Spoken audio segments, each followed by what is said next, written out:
Hi again, Michael Sipe here of the Strategic Advisor Board and owner of Sipe Coaching and Consulting, where I help entrepreneurs find a greater sense of work-life balance. All right, on today's episode of Empowered Leadership, I've got a question for you.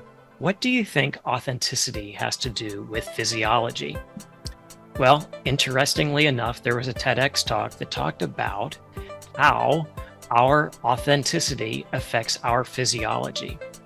So you may not know this, but the Danish people are supposedly the happiest people on the planet.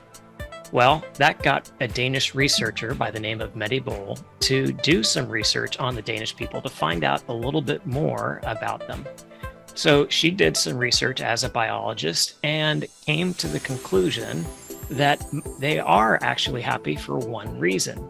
And that one reason is learning to be authentic. Now, what does that actually mean?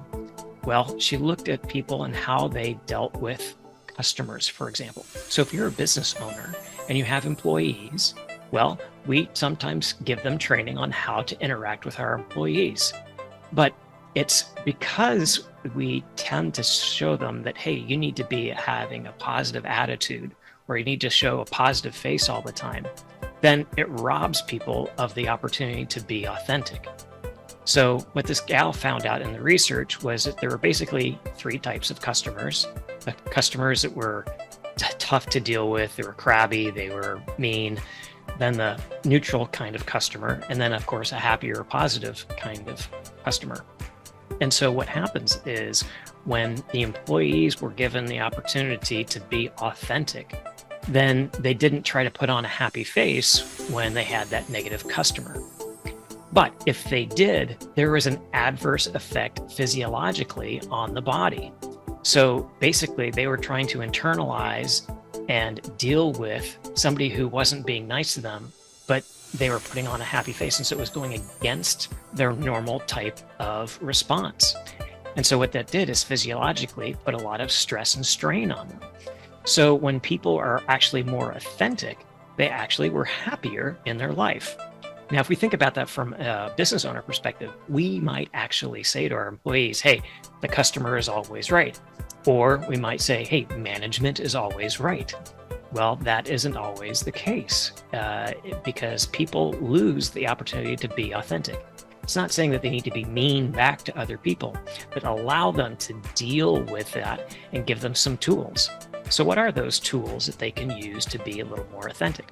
Well, one of them is obviously trying to learn to understand how they're dealing with it. What's the emotion that comes up with them?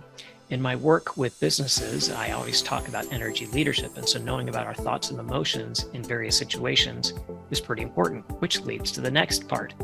In order to be authentic, we have to become aware. We have to notice what is going on internally. So our thoughts and our emotions and our actions or our behaviors associated with those thoughts and emotions drive our overall energy level, our consciousness. So if we become more aware of what they are, then it's easier for us to deal with things. Okay. And then the next aspect that's good for our employees is to learn to be appreciative of when those customers or when our employees are doing something nice and feel grateful for it. To encourage gratitude when we do have those good experiences so that way we can offset some of those negative experiences when we have that disruptive customer. All right, so learning to be authentic, learning to be more aware, and learning to be appreciative and expressing more gratitude are the three steps to helping become a lot more authentic, either as a leader or as an employee. All right, I hope you found this episode of Empowered Leadership helpful for you. And if it was, please click the like button down below. And if you have any questions or comments, please put that in the comment section. And lastly, if there's anything we can do at the Strategic Advisor Board that help you bring in a little more energetic workforce into your business, please reach out to us. We'd be happy to help you. All right, thanks for watching and have a great day.